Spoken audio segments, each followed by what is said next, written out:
Welcome to the Immune Edit. I'm Dr. Doug Jones. If your immune system feels like the enemy, or you're just tired of not feeling like yourself, this space is for you. This may seem like a really basic question, but do you know what science is? Because when I look at the world today, and when I hear things on social media and listen to quote unquote quote experts, I think we've kind of lost sight of what science is at its core, at its foundation. Now, just hang with me on this, okay? So, at its core, science is a systematic way of asking questions about the natural world and testing answers against evidence. That's it. So, that also begs the question, what isn't science? Why do we say there's misinformation or pseudoscience, and why are there even arguments? Because there's so many things that are being portrayed as science. It's not. And it actually is not hard to discern between the two. It's quite easy. But so many people in the world seem very confused by all of this. And so I want to just give some core insights and ways that you can think about things so that when you're gathering your information and when you're doing your research, maybe these are some things that you can identify as potential red flags of, is this real science or is this not? So science is also a method. It's a process. That's why it's called the scientific method. Usually, it starts off with a key observation. Somebody notices a pattern or a phenomenon or a trend. That does not equal science, okay? Many people will take that to now equal science. That is the first step of the scientific method. An observation is made. Where do we see this? Well, we hear it every day that there's a mountain of literature out there that has shown through many multiple analyses, meta-analyses, all those things that show over the course of 30, 40 years, this mountain of reproducible evidence that's being refuted by anecdote, observation. People saying, well, the evidence may show this, but I've noticed this in my family.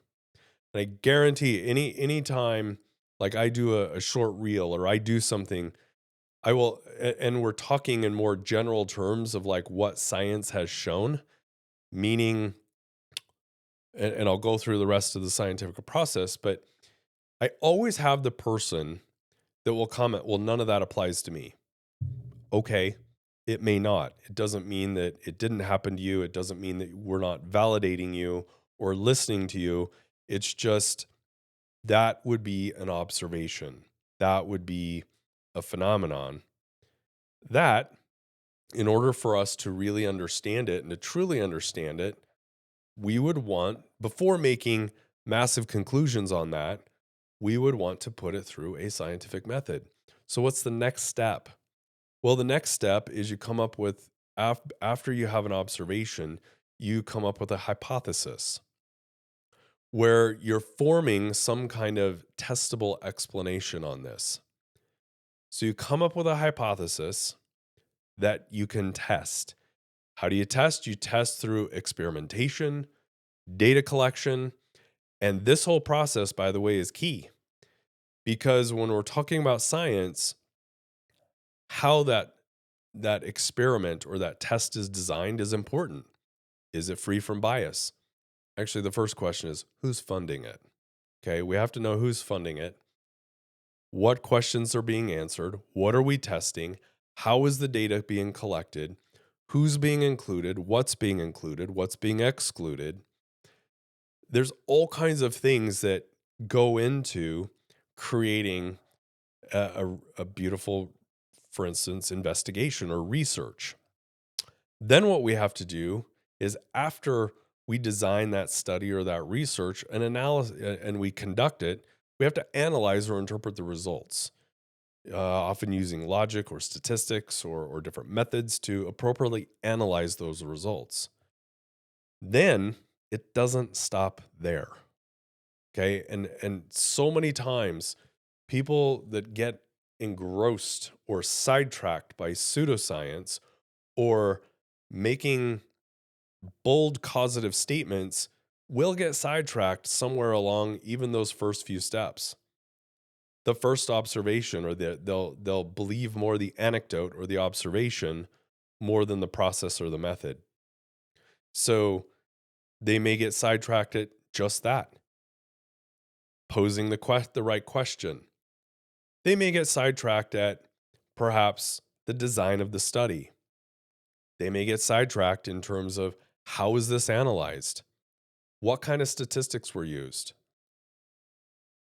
Hopefully, if we have a lot of integrity and a lot of scientific thought by smart people, we can notice observations, we can create a hypothesis, we can design an effective study, we can utilize proven methods to analyze that.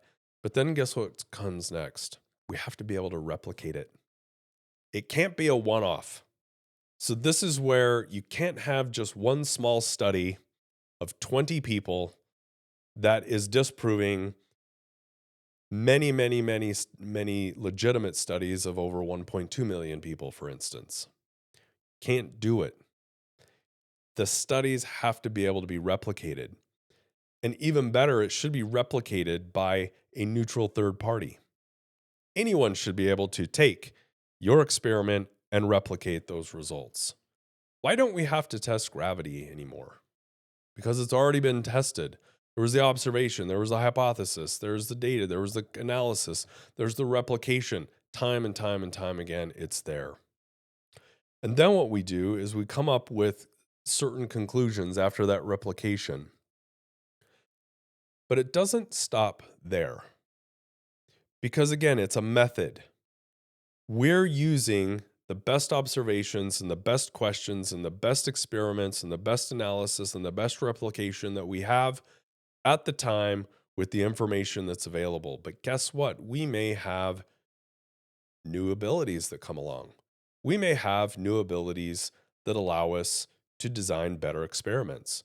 We may have new abilities that allow us to analyze data better. And that alters what we do. And so the last part that science is okay with is we make revision. We have to revise. That's called progress. It's not called, oh, blaming somebody for coming up with a wrong study or a bad study or this or that. No, it's called we're revising what we're doing along the way. Let me give you an example. Uh, I started clinical practice after my training almost 18 years ago. How I practice now is completely different than in so many ways than what I did coming out of my training. Does that mean that my training was bad? No, I had great training. I was trained by brilliant people who challenged us, who taught us to think. And even though some people claim that we're not taught to think in medical school, we actually are, or at least I was. We were taught to question. So that's another myth that some people will throw out that we're not allowed to question in medical school and residency. We're not. We're actually encouraged to question. We're encouraged to research. We're encouraged to look at those tough questions. We're encouraged to challenge the current conclusions. Why? Because when you're a true scientist, you follow the true data and you're okay with making revisions. You're okay with updating conclusions. So my practice has evolved over the last decade and a half in how I approach people, in what I look at, how I view it, the tests that are run, how I analyze things. Why? Because it's science. It's true science.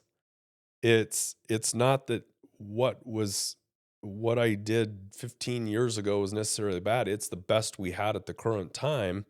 and things were being replicated. But as we learned, as science and as our knowledge evolved, we have to be able to adapt. We have to be able to learn, and we have to be able to revise. That is why scientific knowledge changes over time, and it should change when better evidence comes along. When better evidence, when better questions or more observations are asked, or sorry, more observations are seen, better questions are asked, um, better design studies, better tools that are available for us to analyze. All of this should help us evolve and change what we're doing.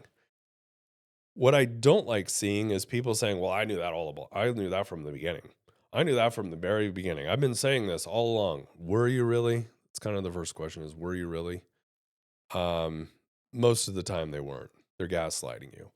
But what I would rather have is somebody say, this is the data that we had at this given amount of time. And then as we had more, better studies, this is how we evolved. Evidence over time, the scientific method builds. It builds and it stacks on top of each other in what we've learned. It's not about trying to gaslight the past by creating doubt and fear and mingling observation and beliefs and different things and anecdotes to scare you or to create distrust. That's not science. That is not science at all. So let's talk a little bit more about what science isn't. It is not a set of unchanging facts. It is not based on authority. It's not because, just some person said so or some authority figure said so. It is not immune to bias. It, but it builds structures to reduce bias. And it's not the same as common sense or logic alone without evidence. Science is the organized, evidence based process of discovering how the natural world works by forming testable explanations and subjecting them to continual scrutiny. That's how we learn. Instead of playing some blame game, we just need to be anxiously engaged in furthering the knowledge and the education and building and learning from the things that we've had in the past. Um,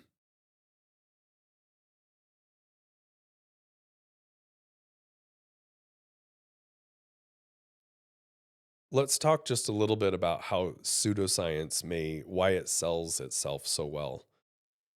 Number one, I think it does because it feels intuitive. So humans love patterns, even when they're wrong. They just love patterns, and it feels intuitive and it feels good. And pseudoscience people often will connect with your emotions.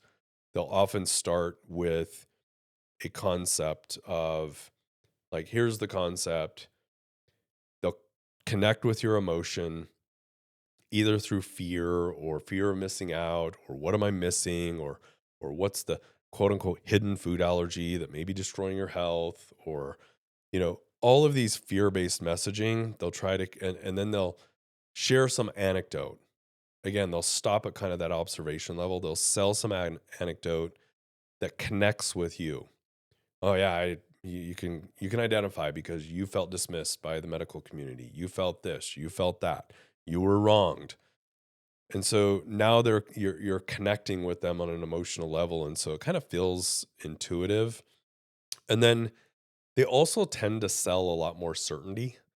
Certainty sells. Science will actually rarely give you 100% certainty. One of my colleagues who's very popular on Instagram, who does an amazing job, an absolutely amazing job of disseminating information. Her name's Dr. Farah Khan. Uh, you can find her on Instagram pretty easy. She does an amazing job of educating. And one of the things that we always joke about, because we do a lot of segments together, is she'll often pose a question and my answer will often start with, it depends. Well, it depends. and and it always comes down to that because it's not black or white. There's a lot of gray area that doesn't sell. And unfortunately that may not sell a lot because science rarely gives that 100% certainty. Pseudoscience will tend to give you these more really definitive, concrete, bold answers, whereas science is going to give you like a confidence interval. It's going to give you that confidence interval. It's going to list some things of, well, it does depend. Well, these factors do matter. Well, this context does matter because there's nuance to it. And so that's another reason why pseudoscience will often sell. And the other reason is those that are selling pseudoscience aren't really accountable to anyone because they're often not doctors. So they're not held to the same accountability or regulatory authorities, licensing, you know, groups that doctors are beholden to. Um, and at the end of the day, what they'll do is they'll say, well, if it's not working, go talk to your doctor. But before that, there's often a lot of that certainty. They also will make it sound scientific. So they'll mingle their message with a bunch of technical jargon. But the technical jargon does not mean a scientific method. Let me give you one example, food sensitivity testing. Okay. They will often uh, make claims about how your immune system is reacting to a certain food, and they can detect it with these IgG antibodies because your immune system. So they're throwing out these technical terms, but what they fail to mention on all of that is when that's been put through the scientific method, it hasn't shown any kind of clinical correlation whatsoever. And so using big words to make something sound scientific. I mean, if that if that were the answer, then I mean, Gwyneth Paltrow would be like a Nobel laureate, but that's not it. You can't just be sold on technical jargon. It doesn't equal the scientific method. Pseudoscience, again, will often weaponize anecdotes. It will thrive on emotional storytelling, on kind of the outliers that were unheard, because again, that plays into you often because you've been dismissed, you've been hurt, you've been unheard, you've been frustrated. And so they're appealing to that emotion, and then they're selling you with certainty a really simple answer, whether it's a simple test or these 100 tests that are detecting things that you might be missing, again playing on the fear. um, those are the things that sell. And they're often going to share that dramatic anecdote. So here's kind of the recipe when you're seeing something. This is a recipe for bad science. Number one ingredient, they're going to share a dramatic anecdote. The second ingredient, they're going to use medical-ish technical language. Number three, they're going to add suspicion or create distrust in the medical community. Number four, they will ultimately end up selling you something. At the end, there's going to be a product. There will be a supplement, there will be a test or something. Number five, they will often block people who do post actual data. Um, and those are things to really look out for. This can be very harmful to the public because misconceptions lead to delays in your care. They lead to false hope. They give you this hope that, oh my gosh, this is the one thing that I'm missing in my life. And then you start getting on this supplement merry-go-round, if you will. Let's not confuse our world even more. Science is a method. It's a process. It deals with complexity. It deals with nuance. It's changing. It's evolving. It's not based on sensationalization. It's not based on anecdote. It goes beyond that. Okay. So those are just some really easy things quick checklist that you can do to how to spot real science in the wild. Does it use controls or does it use your cousin? Is the sample size larger than your dinner party? Is it peer reviewed or peer influenced? Are the claims consistent with known mechanisms, legit mechanisms? Okay.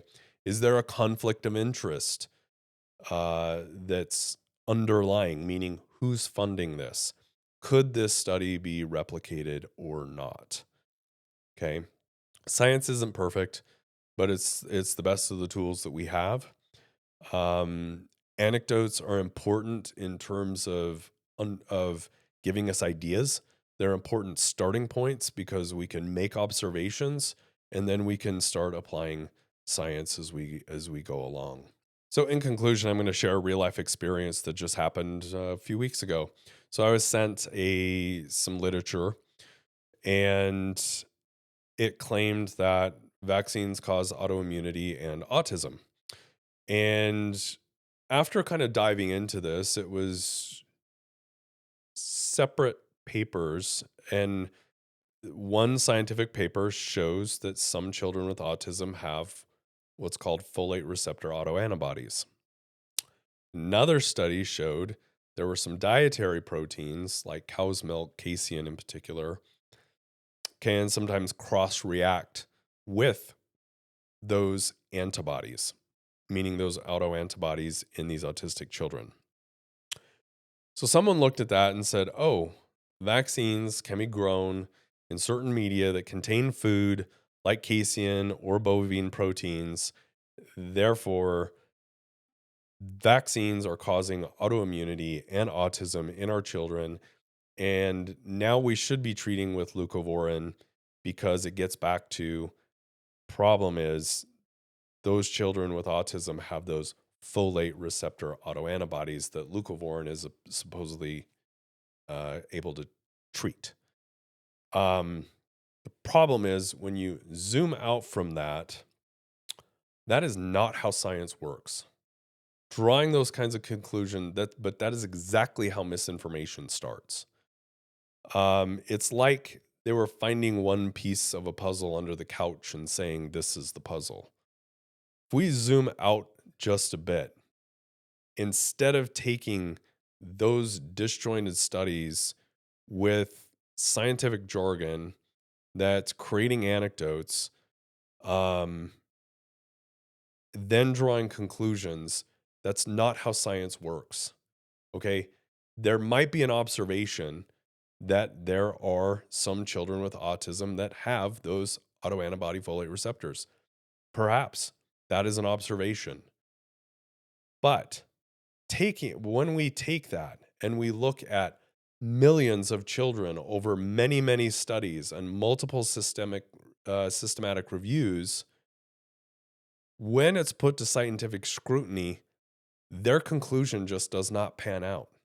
That is not what real evidence shows. You can see, though, where the misinformation starts by taking bits and pieces of the anecdote. And it does not mean by any stretch that I am disregarding or dismissing anyone who's had any kind of side effect or adverse event from a vaccine. That's not the point. Vaccines carry risk. They carry benefit. For each one, we need to weigh that risk benefit so that we have that understanding.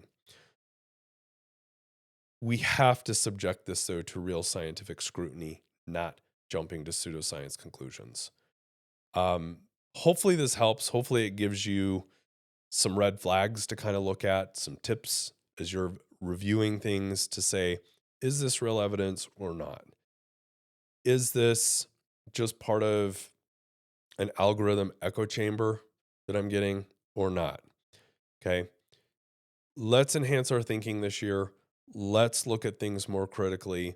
Let's make the immune edits in our lives that we need to look at things so that we're not getting stuck down the merry-go-round of supplements or the merry-go-round of one-hit wonders that we're trying to fix when there's probably some complexity and nuance involved.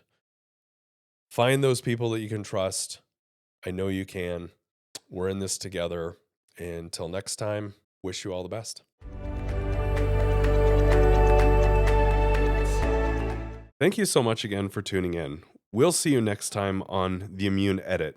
This show is separate from my clinical practice at Global Allergy Immune Network.